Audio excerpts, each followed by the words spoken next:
"You should start looking for your own place," my mother said mid-slice of her holiday ham like she was announcing the weather. I blinked. For a moment, I thought I misheard her. The room fell into a weird hush. My cousin froze mid-spoonful of mashed potatoes. My younger brother paused with a deviled egg halfway to his mouth. I didn't flinch. I didn't speak. I just set my fork down on the edge of my plate and let her words settle like cold gravy on white linen. "Really?" I said finally, my tone steady but colder than I meant. "Because I pay for this place. All of it." She didn't even make eye contact. Just shrugged and sipped her wine like I hadn't just spent the entire day preparing Christmas dinner from scratch. I'd basted the ham, hand-whipped the yams, even folded cloth napkins into tiny trees. And now I was being asked to leave. No fight, no discussion, just a casual eviction over cranberry sauce. Let me rewind a bit. I'm Noah. I'm 27. I work in systems engineering, and 3 years ago when Mom lost her job, I moved back into the house not to crash rent-free but to save it. She was months behind on the mortgage. Lights were flickering. I stepped in thinking I was doing the right thing. I paid everything. Rent, utilities, groceries. I even put her phone plan under my name because her credit was shot. It wasn't charity, it was family. Or so I thought. At first she was thankful. We made a decent team. I worked remote cooked most nights, and she got back on her feet or pretended to. But as the months went on, things changed. Gratitude turned into entitlement. If the internet lagged, I was blamed. If a dish stayed in the sink, I was scolded. If I dared to laugh on a Zoom call, I was disruptive. My life didn't belong to me anymore. Every favor became an expectation, every mistake a moral failing. But I stayed quiet. That's what you do right. You help your parents. You eat the tension, swallow the bitterness, and tell yourself they've earned some leeway. Until Christmas night. I didn't argue. I didn't cry. I just went to my room, sat down, and stared at the half-packed duffel I hadn't touched since my last work trip. It was one of those moments where reality feels both sudden and overdue. Like the roof had been leaking for months but only just caved in. I packed slowly, methodically. Just the essentials: laptop, clothes, my guitar, the blanket my grandma gave me before she passed. She didn't knock, didn't ask what I was doing. Her door was closed, lights off, as if nothing had happened. By sunrise, I was gone. I moved in with my best friend Jonas for a bit. Bless him, he didn't even ask questions. Just handed me a spare key and cleared a corner of his bookshelf. Within a week, I signed a lease on a tiny studio apartment above a bookstore. It wasn't much, but it smelled like ink and old wood, and for the first time in years, I exhaled without guilt. Then came the bombshell. A text from my cousin Mia. "Have you seen what Aunt Carla posted?" I clicked the link. There it was, my mom's carefully crafted sob story. A long, dramatic Facebook post about how I abandoned her on Christmas, how I exploded at dinner and stormed out like a spoiled brat. My chest tightened. I scrolled through the comments. Sympathy, outrage, condemnation. People I'd known my entire life, family, friends, old neighbors, even my godmother were offering support.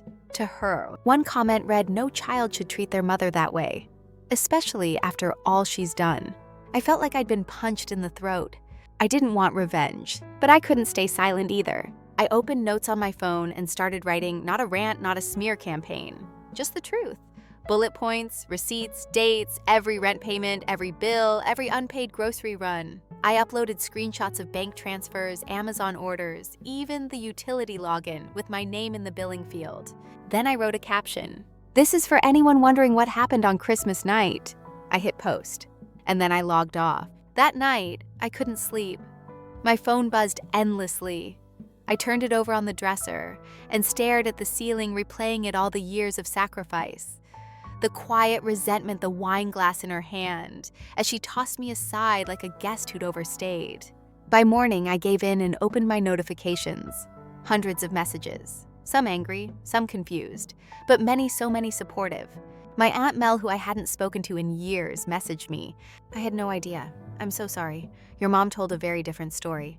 Then Mia. "People are finally seeing it. Took them long enough." And then Jonas Classic. Jonas. "Told you posting the truth hits harder than revenge." But the one I didn't expect was my little sister Riley. She still lived at home. We hadn't spoken much since I left. She'd texted a few vague things, "hope you're okay," or "miss you," but nothing real.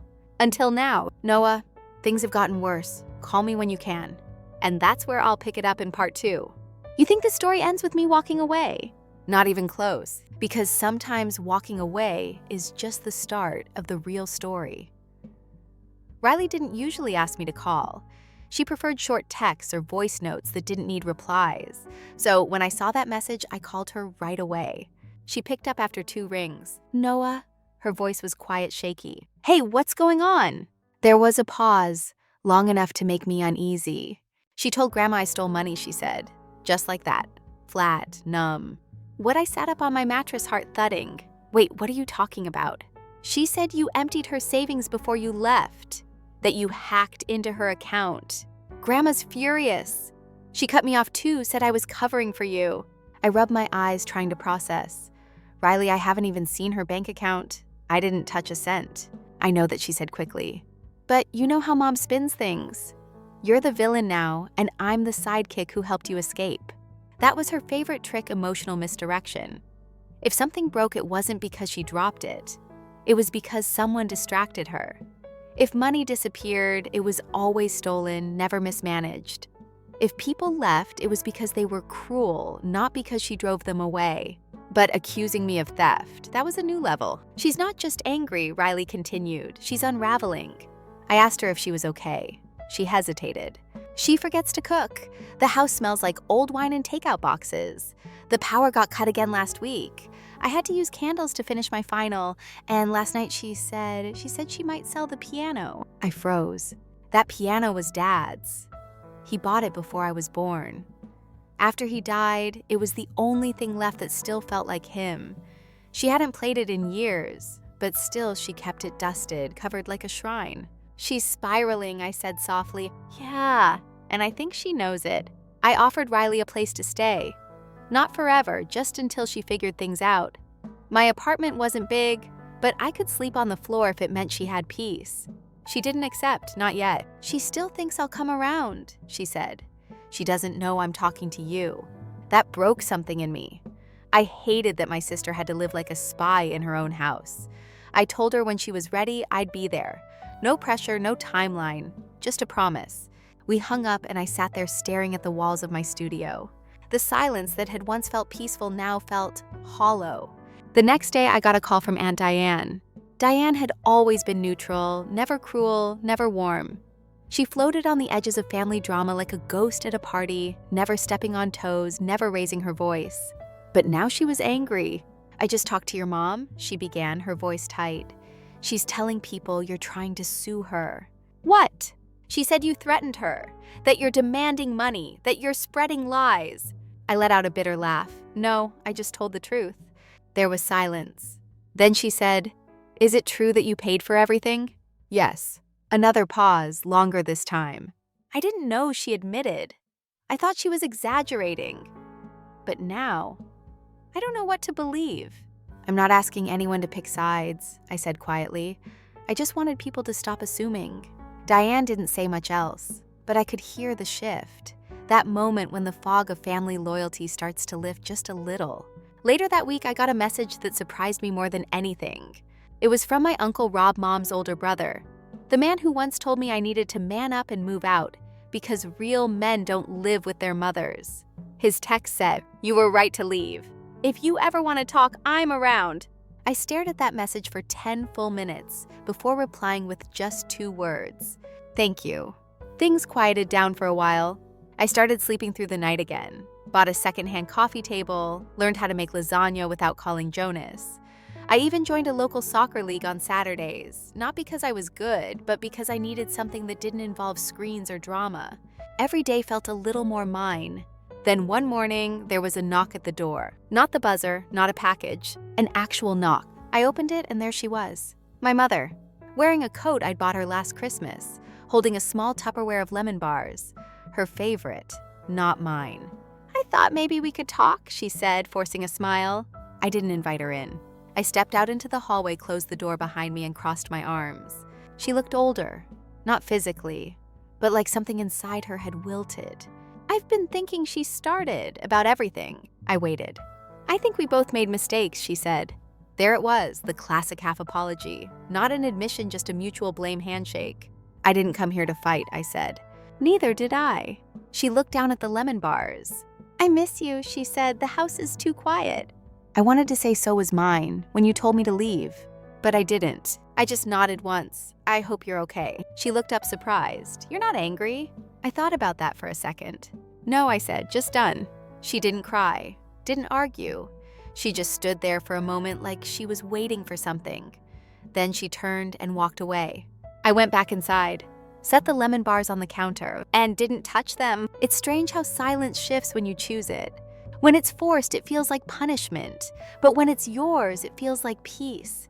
I didn't hate her. I just stopped hoping she'd change. And that was the difference. A week later, Riley sent me a voice note. I'm ready, she said. Can I come? Of course I said yes. And that's where everything really started to change. Riley moved in on a rainy Thursday. She didn't bring much, just a duffel bag, her laptop, and a box full of books. No dramatic exit, no final showdown with Mom, just a quiet text that said, I'm coming, be there in an hour. I helped her up the stairs. She didn't say much on the way up, just clutched the bag like it carried more than clothes. Once inside, she stood in the center of my studio and turned in a slow circle. It's small, she said. Yeah, but it's safe. She nodded. Safe's good. That night, we sat on the floor eating microwave burritos, watching an old movie with subtitles because the speaker on my TV was busted.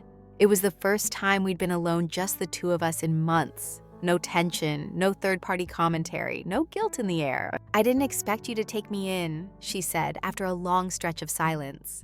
I told you I would. Still, you didn't have to. I looked at her and shrugged. Neither did you. You didn't have to stay in that house after what happened. Riley gave a quiet laugh. It's funny. She kept saying I was too dependent, that I couldn't survive without her. But it's the opposite, isn't it? She's the one who can't function unless someone's holding her life together. I didn't respond. I didn't need to. We both knew it was true.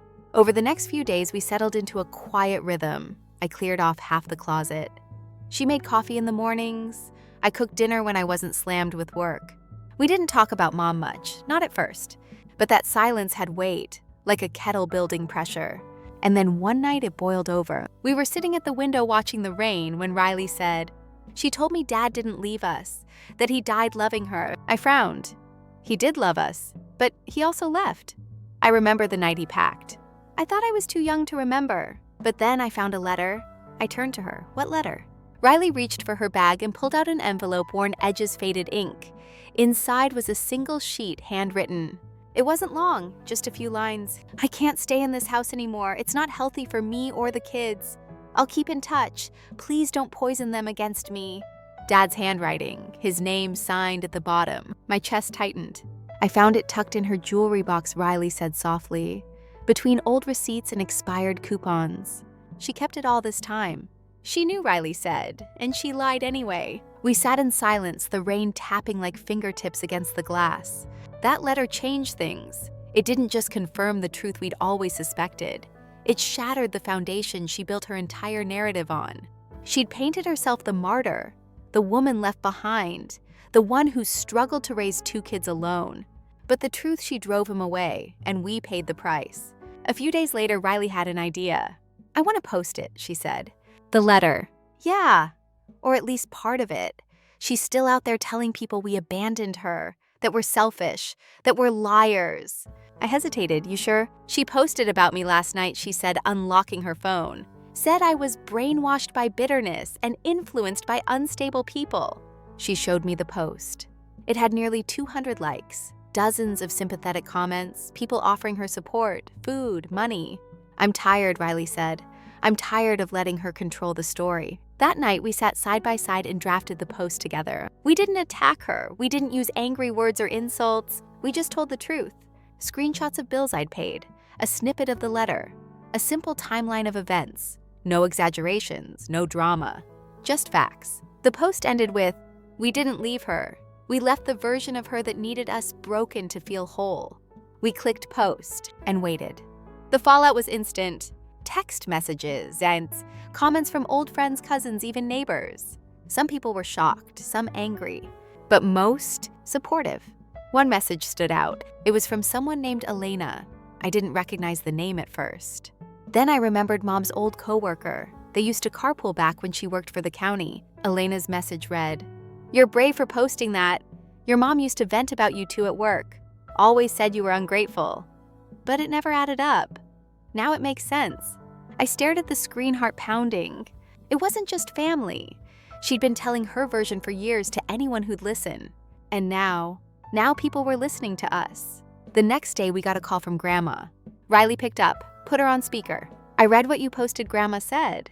Her voice didn't sound angry, just tired. "I don't know what to believe anymore, but I want to hear your side, really hear it." So we told her everything. And for the first time in years, she didn't defend Mom. She didn't change the subject. She just listened.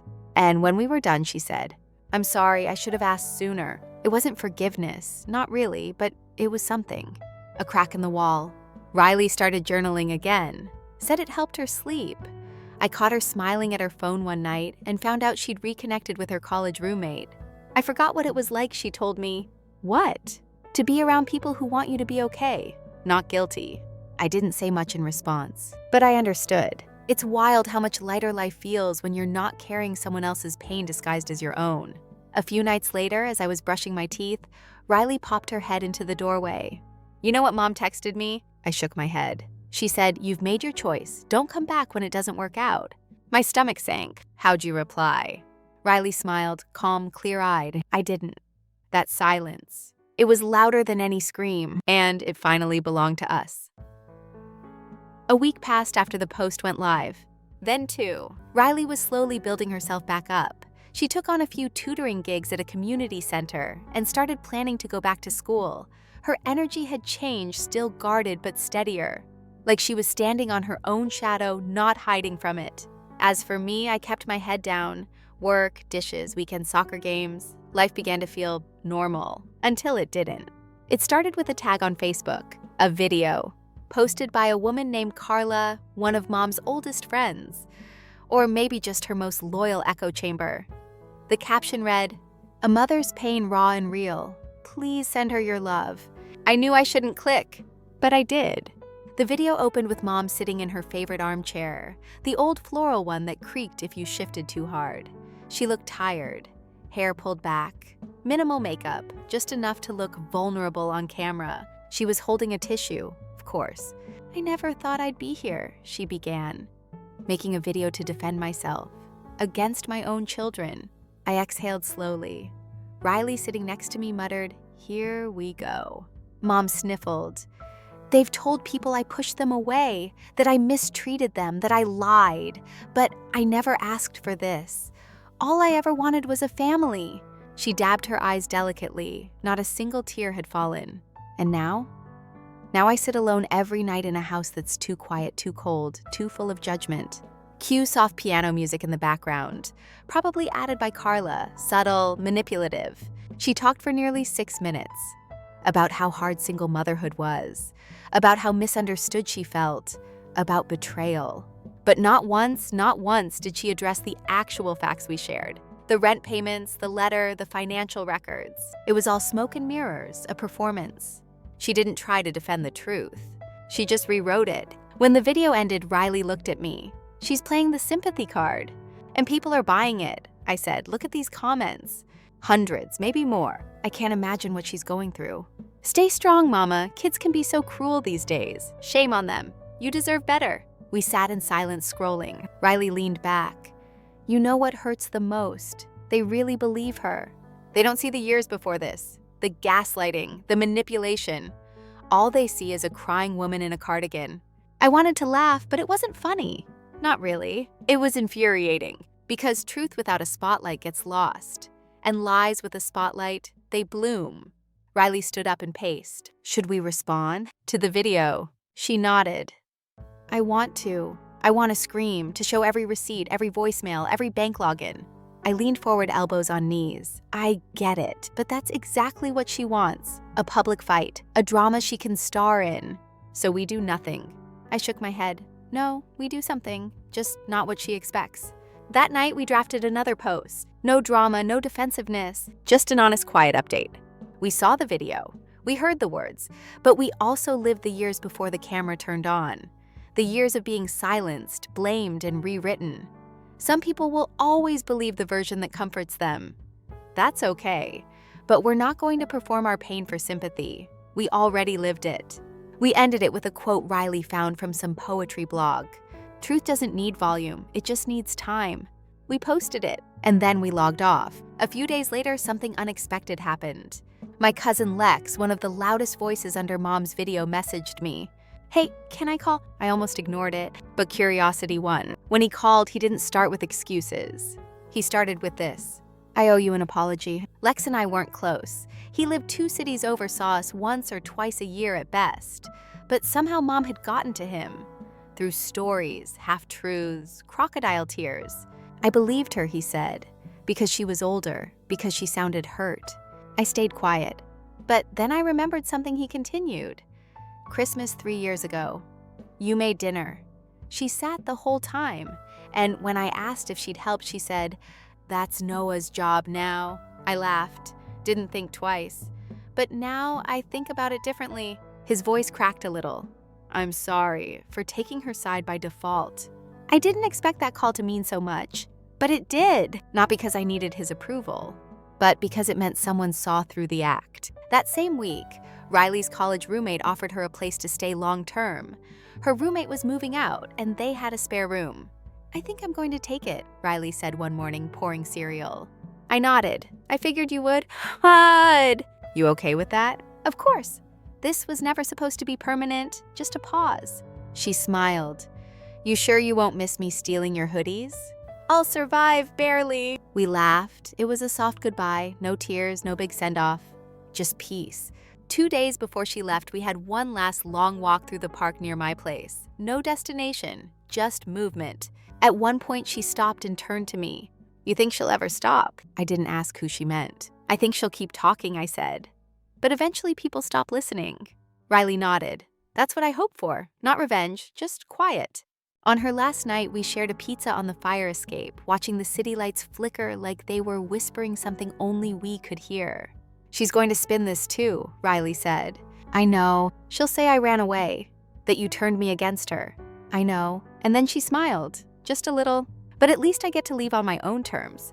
That was it. No explosions, no dramatic exits, just a sister reclaiming her own narrative, and a brother finally learning how to let go. After Riley left, the apartment felt bigger, not better, just quieter in a different way. Her side of the closet was empty. The coffee mugs she liked were untouched. The space still smelled faintly like her shampoo. I adjusted, bit by bit. I stopped checking my phone for her texts every few hours. Got used to only buying groceries for one. The quiet became routine again. Then I got the letter. It came in a plain white envelope, no return address, just my name in handwriting I didn't recognize. Inside was a single page neatly typed signed at the bottom by a law office from 2 towns over, a cease and desist from my mother. She was claiming defamation, said my online accusations were false and damaging, that my post harmed her emotionally and professionally. I laughed when I read that part. Professionally, she hadn't held a job in 5 years. But the rest? It wasn't funny, not even a little. Because she wasn't just trying to protect her image anymore. She was trying to scare me into silence. I sent the letter to a lawyer I knew from work page. Sharp, calm, always 10 steps ahead of everyone else. She called me the next day. First of all, she said, "You're fine. You didn't name her. You posted facts, screenshots, statements of truth. She'd have to prove malice, and she can't." I exhaled slowly. But she added, "You need to be careful from here on out. No more direct posts. Don't escalate it." "She sent this through a law firm," I said. "That's not casual." "No, it's not. But that tells me she's desperate, not dangerous." I thanked her, hung up, and stared at the letter again. Not because I feared it, but because of what it represented. This wasn't about justice anymore. It was about control. A few nights later, I got dinner with Jonas. He'd been my anchor through all of this, never judgmental, always ready with a bad pun or a couch to crash on. We ate pho at a small place downtown. Halfway through, he leaned back and said, "You ever think about what she's actually afraid of?" I paused, losing face. "Maybe, but I think it's more than that." He tapped his spoon against his bowl. "I think she's scared of you existing outside her version of things." I nodded slowly. She liked when I played the role she wrote for me. And now you're off script, he said. That's the real threat. The letter didn't stop me from living, but it did make me wary. Every post I wrote after that, drafted, reread, and saved, never shared. I stopped tagging locations, locked down my privacy settings, watched my words like they were currency. It wasn't fear, it was strategy. 2 weeks later, I got a call from my Aunt Lisa, the quiet one, the one who rarely picks sides. Her voice was different this time, shaken. "You need to see this," she said. "Check your email." She'd forwarded me a chain screenshots from a private group chat Mom was in with extended family members. They were planning an intervention. For me, they called it a healing circle. Said I was being poisoned by online validation, that my bitterness had blinded me, that I needed to forgive to move forward. I sat there staring at the screen, not angry, not even surprised, just hollow. She'd lost the narrative online, so she turned inward to the people who still bought the story. And now she was using them to try and reset the script. A week later, it happened. A Sunday afternoon knock on my door. 3 of them, Aunt Carla, Uncle Ray, and Mom, holding a pie. I didn't open the door fully, just cracked it. Mom smiled, the same practiced expression I'd seen in that video. "We just want to talk," she said, to clear the air. Behind her, Carla chimed in. "We're family, Noah. That means something." I stared at them for a moment. Then I stepped out, closed the door behind me, and leaned on the frame. "Did you bring a camera crew too, or is this one off the record?" Carla frowned. "That's not fair. Neither is staging an ambush." Ray tried to speak, but I raised a hand. "No. You all made your choices. You listened to one side, believed one story, and now that people are asking questions, you want to reframe it as healing. That's not what this is." Mom's expression shifted, tightened. "I just want my son back," she said softly. "You want control back," I replied. Then I turned to Carla. "And you filmed a woman crying for clicks." She looked away. "I'm not the broken one here," I said. "I'm just the one who stopped pretending." I didn't yell, didn't slam the door. I just went back inside, locked it, and finally blocked all 3 numbers. The next day, Jonas showed up with donuts. "Peace offering," he said, dropping the bag on my counter. "For having relatives that think emotional ambushes are love." We laughed, but there was a heaviness under it. "Did it feel final?" he asked. "I think so," I said, then paused. Or maybe it just felt real. That night I found myself digging through an old thumb drive. I wasn't even sure what I was looking for, and then I found it. A folder labeled Dad's Audio.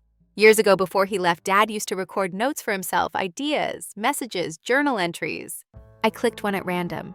His voice crackled through the speaker, soft, measured.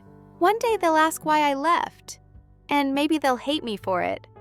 But I hope they remember. I tried. I stayed too long, and it almost broke me." My chest tightened. I loved them, but I couldn't protect them from her, only from myself. I listened again and again, until the words carved something quiet and permanent inside me. It wasn't about blame anymore. It was about understanding the patterns and choosing not to repeat them. I backed up the files, saved them in 3 places. Because that truth, it deserved to outlive the noise. A month passed after the visit. No more knocks, no more letters, no new videos, just silence. Not the awkward kind, not the kind that buzzes behind your ears like something unfinished. No, this was stillness, like a lake after the wind finally gives up. I didn't tell anyone about Dad's recording, not even Riley. I kept it tucked away like a compass I wasn't quite ready to hand off. But I listened to it every so often, not out of sadness, not even for answers, just for his voice, just for the reminder that someone else had seen the truth before I did and made peace with walking away. One morning, I walked to the bookstore downstairs. I wasn't looking for anything in particular, just needed to move to breathe outside the 4 walls that had held so many storms and silences. As I browsed, I found myself in the poetry section. A small hardcover caught my eye. No flashy cover, just a title, "Things We Plant in the Wind." I flipped it open. The first line on the page read, "Healing doesn't look like justice. It looks like sleeping well." I bought it immediately.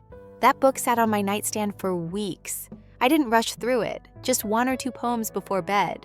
Like medicine, like a slow unlearning of all the noise I used to carry. Some nights I'd wake up at 3 a.m., heart calm but restless mind spinning, and I'd read a single line again and again until I drifted back into sleep. Riley checked in now and then. She sent memes, voice notes about bad dates, a video of a cat that reminded her of one we had when we were kids. Happy things. She was doing well, and for the first time I believed it. No guilt behind her words, no tension in her laughter. Just life. Her own. I eventually started therapy. Not because I'd snapped, but because I didn't want to carry any of this forward into the next chapter of my life. I didn't want to love people from a place of fear, or shape my identity around what I escaped. My therapist Mira was gentle but sharp. She asked questions that made me pause mid-sentence, like, do you believe you owe your peace to anyone else's forgiveness? I didn't answer that one right away. But later that night, sitting at my desk, I wrote, no, I don't owe my peace to forgiveness. I owe it to boundaries and honesty, and letting go without needing applause for it. It was during this time that I started painting again. I hadn't touched a brush since college, thought I wasn't good enough, thought I didn't have the time. But one Saturday morning, I grabbed a cheap canvas from a dollar shop and just started. Not with an image in mind, just color, movement, and silence. I painted what peace looked like to me. A quiet street at night, a tree with roots reaching deep beneath unseen soil, a window with the curtains open and no one waiting behind it. I hung it above my bed, not because it was perfect, but because it was mine. Then something happened I hadn't expected. Grandma called. Again. We hadn't spoken much since her apology after Riley's post. It had been polite distance, mutual space. But this time her voice was different. I've been thinking, she said, about the family, about your mom. I waited. I'm not asking you to fix anything, she continued. I just want to know how you're really doing. That was new. She didn't ask what mom said, didn't accuse, didn't try to referee, just asked how I was. So I told her about the letter, the ambush, the therapy, the quiet. And when I finished, she was quiet for a long time. Then she said, I didn't protect you the way I should have. I thought loving your mother meant defending her. I see now, it meant not seeing you. That one stayed with me, not because I needed her guilt, but because I'd stopped expecting that kind of truth from anyone. A week later, she sent me an envelope. Inside was a photo of me at 5 years old sitting on Dad's lap at a picnic, both of us covered in paint, laughing, and a note. You were never invisible. I just wasn't ready to look in the right direction. No fanfare, no fix-it ending, just a single acknowledgement. Sometimes that's enough. One morning in early spring, I walked past our old house. Not on purpose. I was just taking a different route home from the market. But there it was, smaller than I remembered, but still standing. Still hers. The porch light was on, even though it was daylight. I didn't stop, didn't need to. But I did glance up at the second window of my old room. Curtains still the same. And for the first time, I didn't feel pulled in. A few weeks later, I got a text from an unknown number. I didn't recognize it at first. Then I read the message. I hope one day you'll understand that I did what I thought was right. I miss you. It was her. I didn't reply. Not because I was angry, but because she still thought this was about misunderstanding. Still thought her version had weight over mine. But I wasn't seeking understanding anymore. I was living. That same evening, I painted again. This time a cliff overlooking the ocean. One figure standing at the edge, not in danger, not in despair, just watching the waves crash below and choosing not to jump, choosing to stay grounded. Jonas helped me hang it up the next day. You really like cliffs, he joked. Cliffs are honest, I said. They don't lie about what happens if you leap. He nodded. But they're also a great place to scream from. We both laughed, then stood back and looked at it for a while. I didn't get a movie ending. No grand reconciliation, no viral redemption arc. Just mornings where I wake up and breathe without bracing. Nights where I sleep without rehearsing what I should have said. Days where I remember that family is not always defined by who raised you, but by who sees you. And I am finally seen. She told me I was ungrateful, but gratitude should never be payment for pain. That line, I wrote it in the back of my poetry book, underlined it twice, and let it be the last word in a chapter that no longer needs re-editing. I didn't choose the storm, but I learned to build shelter from its debris. Not perfect, but real. And mine. Story 2. You're calling off my trip, I inquired. No one invited you. My father chuckled. I thus called off their entire trip, left them stranded at home and reclaimed every dime. You canceled my vacation, Reddit? I questioned incredulously. gazing at my dad who was idly browsing through his phone as if he hadn't just told me anything shocking. In any case, you were never invited. Without looking up, he laughed. Anger made my stomach turn. This was not an impromptu change of schedule.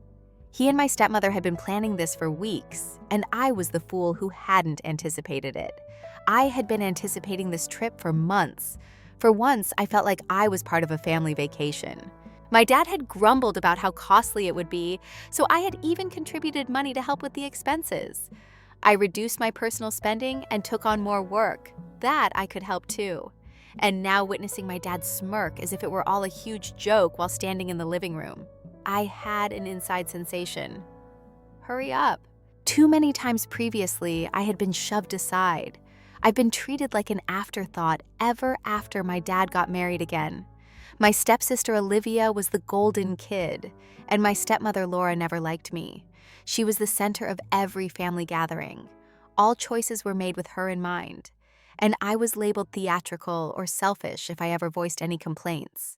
However, they had never done anything like this before. My money had been stolen. Give me the impression that I was on the journey, and then, without thinking, cut me off entirely. My father shook his head and laughed once again. Be less theatrical. Simply put, we didn't think you would like it. In addition, Olivia was determined that this vacation would be unique for the three of us. All three of them. I mean, this family didn't even include me, as I was. When it was convenient for them, they had to put up with a little discomfort.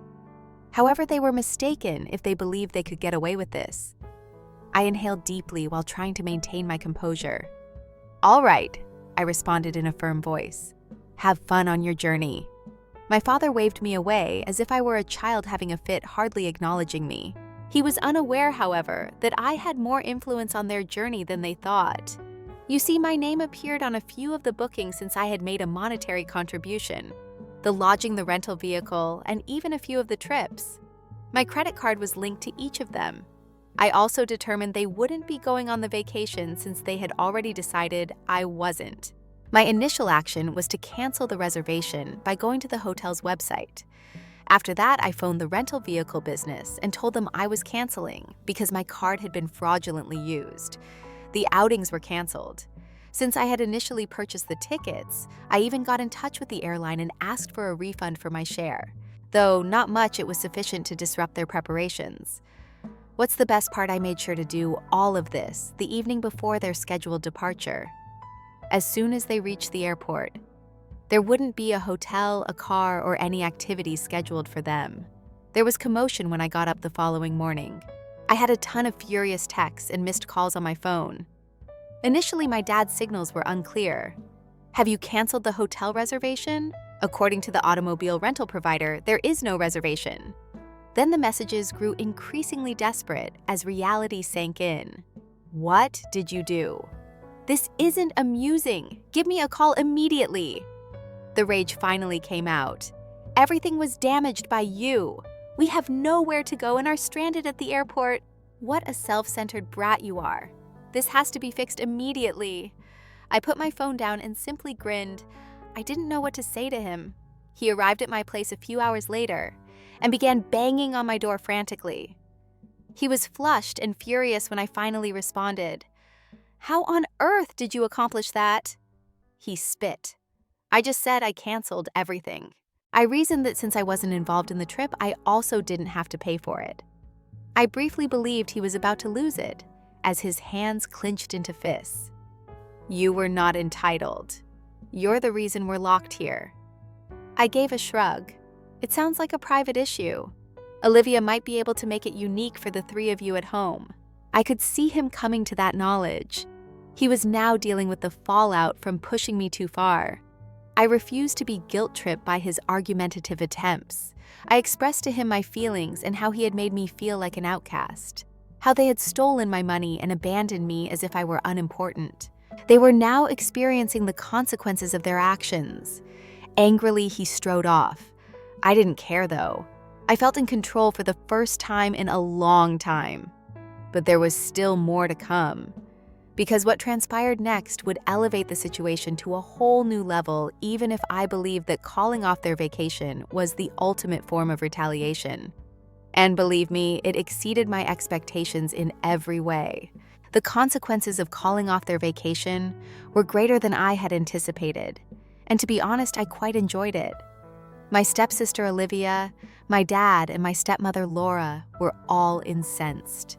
The greatest thing, though, they didn't have a plan. They had been scheduled to go for 2 weeks, but now they were stranded at home fuming and bored. I had made sure there was nothing left to mend, but my dad believed he could coerce me into fixing everything. The motel has a full schedule. I had reported my earlier reservation for fraud, so the vehicle rental business wouldn't even accept his reservation, and the flights were now absurdly costly.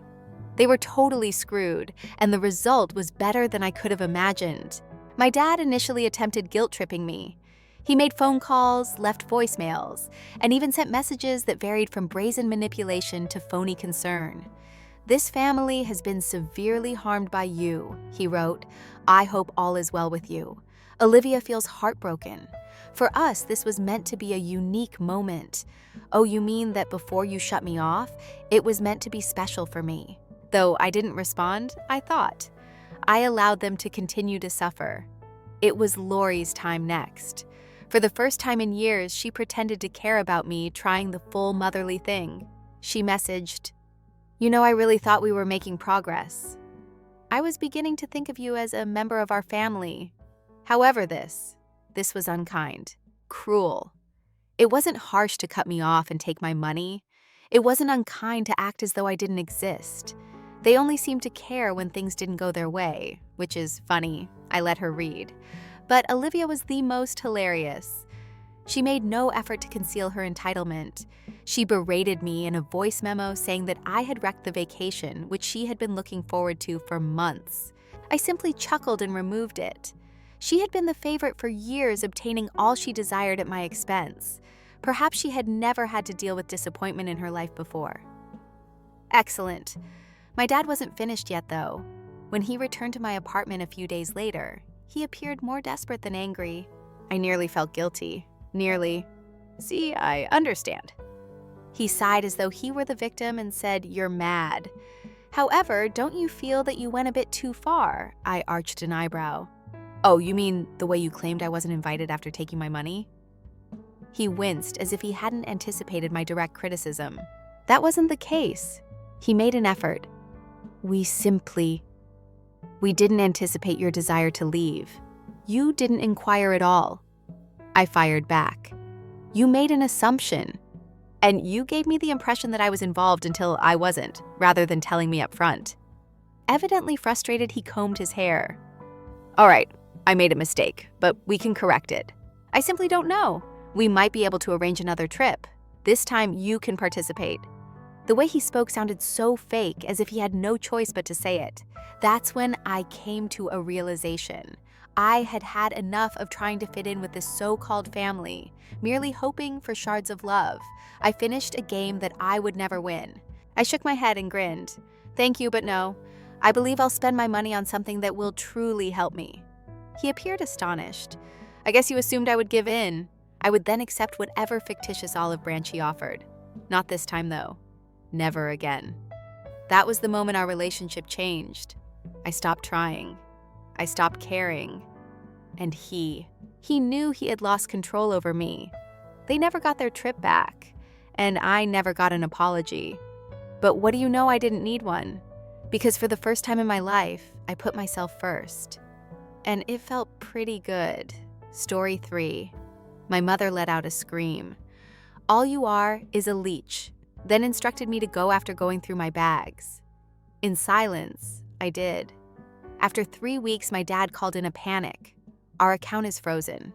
Why, I just responded, "Consult the leech." Then everything went haywire. It began on a Tuesday Reddit. It's one of those dreary, dismal days when the tension in the air clings to your skin and the sky seems heavy. I just got home from yet another dreary workday at my temporary position. The sort that barely makes enough money to pay for food or student loans, let alone petrol. I was still living with my parents at the age of 26. Not because I was aimless or lazy, but rather because life had stacked the odds against me at such an early age. I lost 2 jobs in a row as a result of downsizing after graduating, just as the economy was entering a recession. I made every effort. Weekend manual labor employment, remote gigs, and side gigs. I made my own grocery purchases, paid my rent, and even helped out with utilities when I could. However, my mother never appeared to care about any of that. I entered a battlefield that day. My mother was in the living room already waiting, crossed arms, my face contorted into that recognizable frown that warned me I wouldn't survive the next 5 minutes without being verbally abused. Not even waiting for me to put my luggage down did she wait. She jumped right in, accusing me of pulling the family down, of being a prideless grown man, and of freeloading. She refused to listen to me when I attempted to explain that I was actively looking for better employment and that I was going to interviews. As if I were a parasite stealing her life, she yelled that I was nothing more than a leech that fed on them. She then snatched up the duffel bag I normally kept by the closet filled with emergency clothing and threw it out the front door like it was garbage in a single furious action. My father remained silent. He pretended to read the newspaper while seated at the dining table. He clutched the edges, his knuckles white. I looked him in the eye for a moment. Only a moment. I realized then that I couldn't remain. There was no home to cling to, nothing left to fight for. There is no more warmth in that house. I then grabbed the bag, gave them each a quick glance, and left. The door was not slammed by me. No, I didn't yell back. I simply walked out. And that quiet that made them feel more uneasy than any quarrel ever could. The next several days were peculiar. Being away from that house brought a certain calm. Even if I had no actual goal and was dozing off on a friend's couch, I would get up early, look for jobs, go on walks to decompress, and then, for the first time in months, let myself breathe. I wasn't trying to be extra careful. I wasn't getting side-eyed during commercials or scowled at during supper. Those that were prosperous possessed expensive automobiles or homes. Caleb, my buddy, gave me a blanket and an extra key and left me alone without doing anything else. We didn't discuss my parents, although we did occasionally speak about music or old-school recollections. That subject felt so explosive that I might lose my mind just talking about him. But a silent anger was growing inside. How did I end up being treated? I kept questioning myself.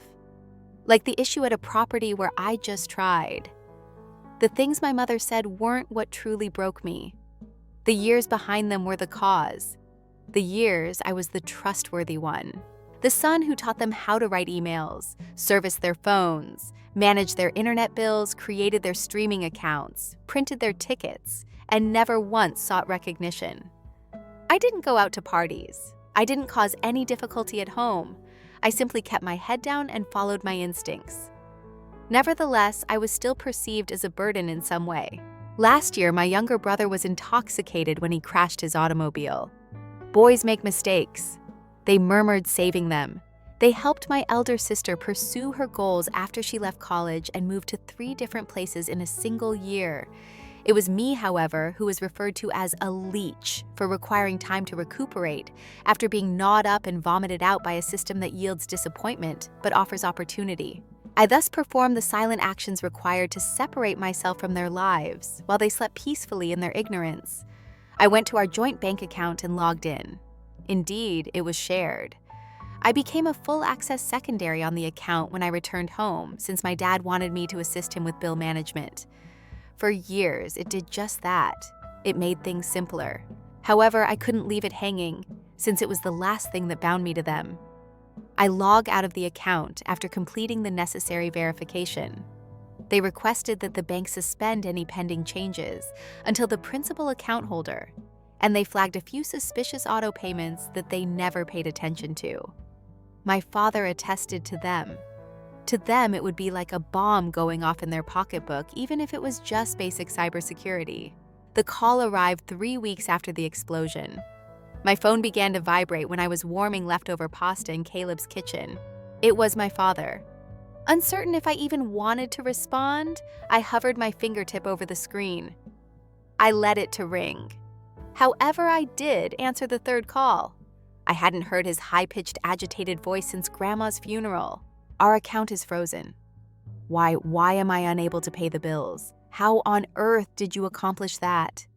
In the distance, I could hear my mother yelling, irate and accusing him, pointing the finger at me, pointing fingers at everyone but herself. I listened to him babble for about 2 minutes. I then questioned the leech politely and hung up. The ensuing quiet was delightful. However, I was aware that it wouldn't stop there. I received the email after 2 days. Their attorney. It seemed that I had caused trouble.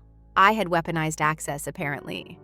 They were attempting to change the story and portray me as a cunning tech-savvy manipulator who had purposefully harmed his elderly, impoverished parents. I genuinely laughed. I then spent the next hour gathering all the evidence that I hadn't touched a single dime that wasn't mine, including screenshots, email threads, and bank access logs. After reviewing it, my lawyer assured me that I was okay, that they were without a case. I was clean legally. Nevertheless, the pain in my chest persisted, as did my incredulity, that they would rather drag me to court than call me and offer an apology, that they had used the system as a weapon to attempt to bury me, rather than face their own brutality. Standing outside on Caleb's little balcony that evening, I gazed at the city lights and reflected on all the years I had gone above and beyond to win their approval. I went through disagreements, quietly taking the blame for things I didn't create, and I spent all those birthdays repairing Wi-Fi. Finally, I was out now. However, I didn't feel liberated. Not quite yet, because I had a feeling that this was only the beginning. I eventually pushed back when they shoved me. However, I knew my mother. She refused to remain silent about this. She required a destroyer, and she had picked me this time. She was unaware, however, that I had also made my own decision, and I was prepared for the next step. I didn't see the backlash coming so quickly. For a moment, I was the alleged leech residing in their home, deserving of no respect at all. The next time, I was the biggest public enemy, whispered about by extended family, dragged through group chats, and portrayed as the UN-appreciative son who turned against his own blood. Before my cousin Sarah texted me in a panic, asking if I had actually drained my parents' bank account, and vanished. I had no idea how quickly rumors spread in our family. I realized then that my parents weren't merely upset. The story was being rewritten. Furthermore, I was portrayed as a villain in their version, not as the struggling son who had ruined his life, or as the one who kept their finances afloat when they had no idea how online banking operated, but a monster who out of spite destroyed everything. It seemed unreal. I saw the story change and evolve like a virus. I was blocked on Facebook by one aunt. Another left a passive-aggressive voicemail about how families should stick together even when it's hard. I didn't answer. I didn't have to, because for the first time in my life, I had proof. Real hard evidence of every bill I paid, every login I made, every notification I sent them. I compiled it all into a folder titled, "In Case They Try Anything," and kept it backed up in 3 places, but I didn't share it. Not yet, because while they were busy spinning their web of lies, I had something better than revenge. I had direction, and I had finally landed a job. It wasn't just any job either. It was a solid IT position at a mid-sized firm. Nothing glamorous, but steady, secure. And exactly what I'd been working toward. I accepted the offer with a quiet smile, packed up Caleb's couch, and moved into a small but decent apartment with just enough space for my computer, a mattress, and a table. It wasn't much, but it was mine. No one could kick me out of it. No one could label me a burden in my own house. And as I stood in that empty living room on my first night surrounded by stillness, I knew that this was serenity. Not the sort that comes from people accepting you, but the one you develop for yourself. When the world turns its back and you keep marching nevertheless. Meanwhile, my parents were crumbling. I didn't even have to ask. Word spread swiftly. My dad's company account had been attached to the blocked personal account, and without access, he'd missed 2 vendor payments. His credit line got flagged. His automobile lease was refused. They were scurrying, drowning in uncertainty, and still too arrogant to accept the mess they were in was largely their own fault. They never phoned to apologize, never once inquired whether I was all right. However, something changed one day. Someone called me. From my sister, not my mother or father. The same sister who used to make fun of me for not moving out, and who once laughed when I got fired. I had never heard her voice on the telephone before. It was weak and low. Dad was in the hospital, she claimed. The heart palpates under stress. He was taken to the emergency room after collapsing during a customer meeting. He was fortunate, according to the physicians. It may have been worse. The anger I had been holding within for weeks suddenly subsided, since he could have just sat there and allowed my mother to send me out without a word. He was still my father, though. He had lacked strength, not malevolently, though, not like her. I believe my sister contemplated attending and inquired about which hospital. Ultimately, I didn't. I knew my presence would simply spark another conflagration, not because I didn't care. Rather, I took the one action that none of them anticipated.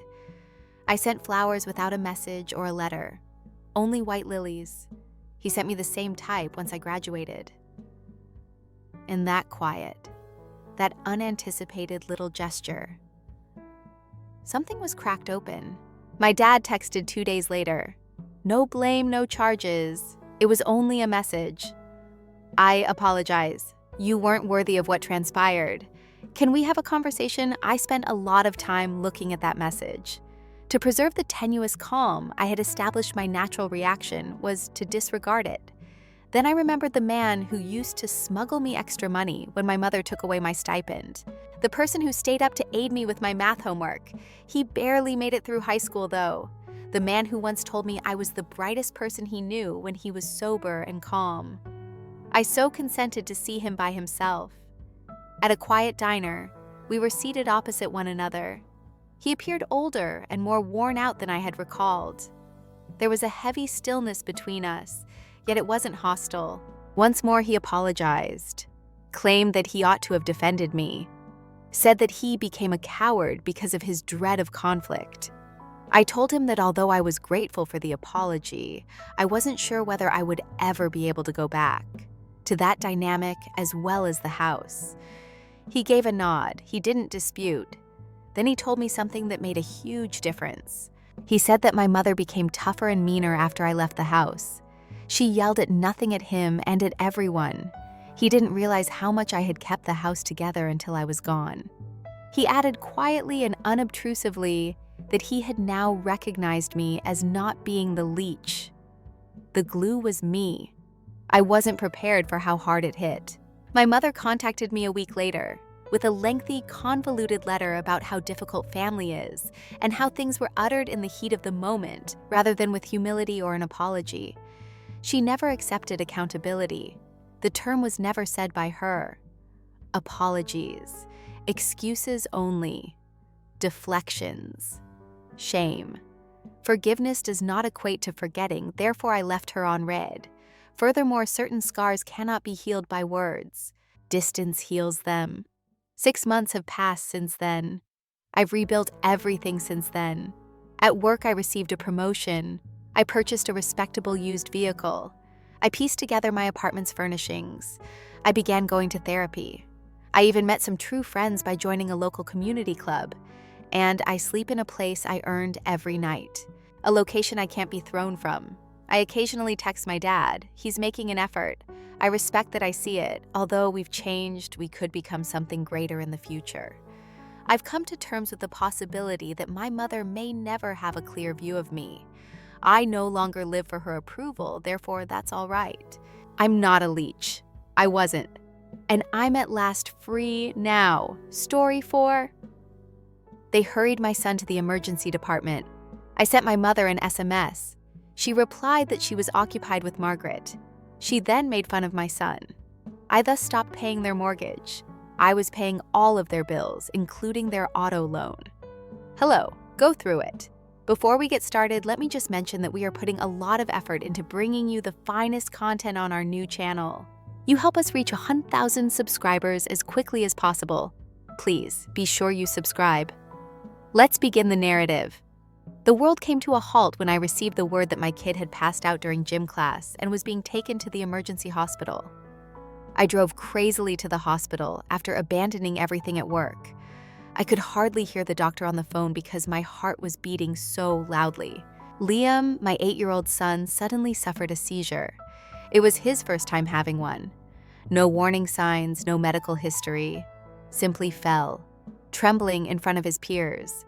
My heart broke into a million pieces when I eventually arrived at the emergency room and saw him hooked up to monitors and tubes. On the hospital bed, he appeared so little. I was scared and helpless. I texted my close relatives as a group. I just answered my parents, my sister Margaret. Liam collapsed at school and is in the emergency room. I'm now at the hospital. Particularly from my parents, I anticipated a phone call or at least some worry. They've always said they adore their grandchildren, and I genuinely think they would drop everything to be there in the event of a catastrophic emergency. However, no. I received an answer from my mother 5 minutes later. Margaret is keeping us occupied. Today, she needs us. I hope he recovers quickly. I gaped in shock at that message. I'm busy with Margaret, my grown sister, who works part-time at a boutique and lives 5 minutes away. What could be more significant than a youngster at the emergency room? My sister was not going to die. She wasn't having a breakdown. She most likely wanted assistance choosing drapes or relocating a coffee table. I didn't answer knowing her. Trying not to cry in front of Liam, I sat there and held his small hand. While the physicians kept an eye on him, his face was pale and he was nodding off and on. My entire world seemed to have fallen apart, and the people who ought to have been supporting me were nowhere to be seen. My mother sent me another note a few hours later. Perhaps she has changed her mind, I thought. Perhaps she was at last on her way. Rather, it was an image of Margaret's newly furnished living room with the words, "Don't you think it looks fantastic? We helped her reorganize things all day long. She's been really anxious recently. It's a bad thing. I lost my temper. It would have been nuclear if I had responded, so I didn't even bother." Even my wife, who is often the peacekeeper, was incensed when I showed her the note. However, the next morning was the actual tipping moment. Although Liam was stable, more testing required him to remain in the hospital. We were frightened when the physician suspected a neurological problem. Just to let my mom know, I gave her a call. She replied, "Hello, sweetie," with a smile, as if nothing had occurred.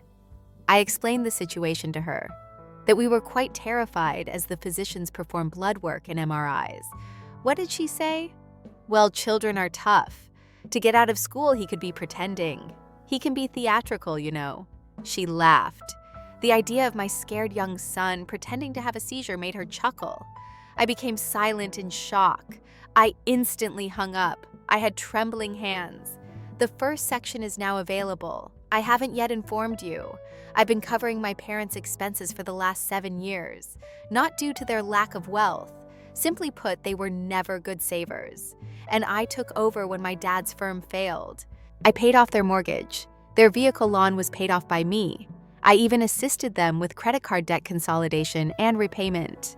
I silently assumed this responsibility without expecting anything in return, only attempting to be a decent son.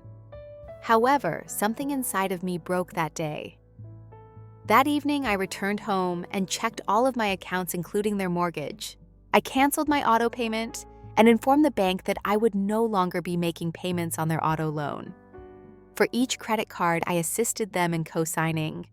I halted the monthly remittances. I deleted my access and canceled my obligation. I kept it a secret from them. I just completed it. My mother contacted me in a panic 3 days later. It seems that her card was refused when she attempted to use it at the grocery shop. She then received a notification that her mortgage payment was past due. She demanded to know what was happening over the phone. "You made your priorities obvious," I informed her bluntly. "You prioritized Margaret's living room over the well-being of your grandchild." You chuckled at his convulsion. "I will no longer stand by those who have no regard for my child." She began sobbing and cursing, accusing me of being harsh and emotional, and claiming that they required that assistance. Margaret was going through a lot, but I refused to change my mind. I reminded her that Margaret has never given them any money, yet she still receives all of their attention, pity, and care. At the same time, they made fun of my son and abandoned us when he needed them. I informed her that she may now seek Margaret for assistance. I haven't heard from them since she hung up the phone in tears. The worst part is still to come. I don't feel guilty, which surprised me, not by any means. Liam continues to be tested. We're attempting to maintain our strength while consulting with neurologists, but terror comes in fresh waves every day. But at least I'm giving my family my whole attention right now, the one who genuinely gives a damn, rather than exhausting myself for others who obviously don't. However, I discovered something about Margaret that completely upended my world, just when I thought everything had finally calmed down. And it gets worse from there. Everything changed when the truth about Margaret was revealed. So did my parents' subsequent actions. My parents' silence had changed from one of calm relief to one of impending anxiety a week after I had cut off their financial support. I have no regrets at all. We were getting along, but Liam was still in and out of appointments. I had become stronger and closer to my wife. My whole attention was now on my family, the one that really counted. However, I couldn't get rid of this weird instinct that things wasn't quite finished yet. At that point, I received an unexpected call from my cousin Jenna. She sounded uncertain, as though she wasn't sure whether she should speak to me at all. However, there was a strained edge to her voice, as if she had been holding back too much for too long. She said she wanted to tell me something, because she had heard rumors about what had occurred with Margaret and my dad. I prepared myself. According to Jenna, Margaret was receiving assistance with more than simply moving her living room that day. Margaret had recently taken out a large debt in my father's name, in fact. She had apparently been putting pressure on them for months, claiming that she needed money to open a second store. My parents co-signed everything for her, since they were always trying to satisfy their golden kid. And I discovered that they had been covertly supporting Margaret's business endeavors, while I was repaying their mortgage and auto loans, using up what little credit they still had to keep her viable. I was taken aback. They gave me the impression that they were barely making ends meet all this time.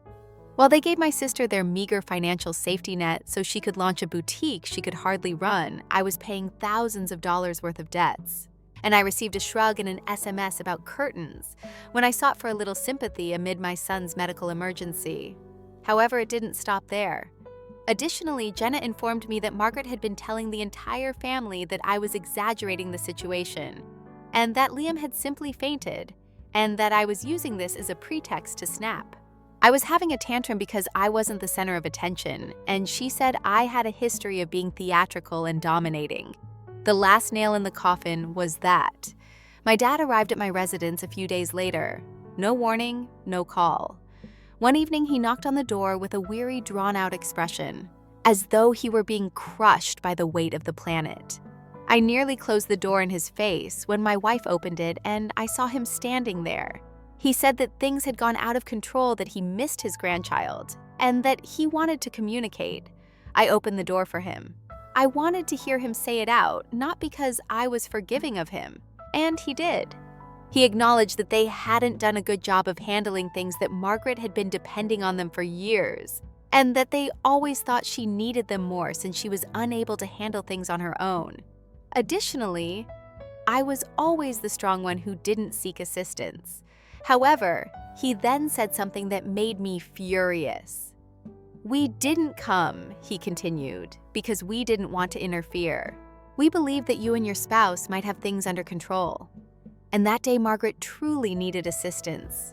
She is easily overwhelmed emotionally. For me, it was it. I informed them that I no longer needed their assistance. I didn't want them to feel bad. I want separation. I replied that he and my mother didn't deserve to see my son at all if they couldn't treat him like he was important, and if they couldn't justify leaving him when he most needed love and support. He questioned if I would actually prevent Liam from seeing his grandparents. "I'm not preventing Liam from anything," I said. "They were all their own making." After that, he departed with a 10-year-old appearance. They have made several attempts since. A gift card enclosed in a birthday card for Liam, who arrived late.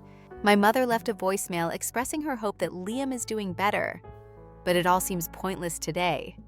empty gestures from those who didn't do anything till the money stopped coming in. 3 weeks after opening, Margaret's second boutique closed. She was unable to oversee the employees and pay the rent. She's blaming everyone but herself, from what I understand. She has never gotten in touch with me. Not to say sorry. Not even to protect herself. And that quiet. It's a blessing, to be honest. My spouse and I had a lengthy conversation about boundaries, trust, and safeguarding our little family from anyone, including blood relatives, who would hurt rather than assist. We made the decision to relocate not far from home, but far enough to put some actual distance between ourselves and them. A new beginning. A location where Liam can grow up with people that genuinely care about him, where we don't have to keep an eye out for the next guilt trip or manipulation. I wish I had learned anything earlier from this entire experience. Nobody has the right to continuously harm you just because they are your family, and yet demand your allegiance. Cutting off the individuals you previously considered your support system is sometimes necessary to safeguard your child. And no amount of regret or apology is necessary if you recognize someone for who they truly are. Can I see it? So I decided on my son, and I have absolutely no regrets.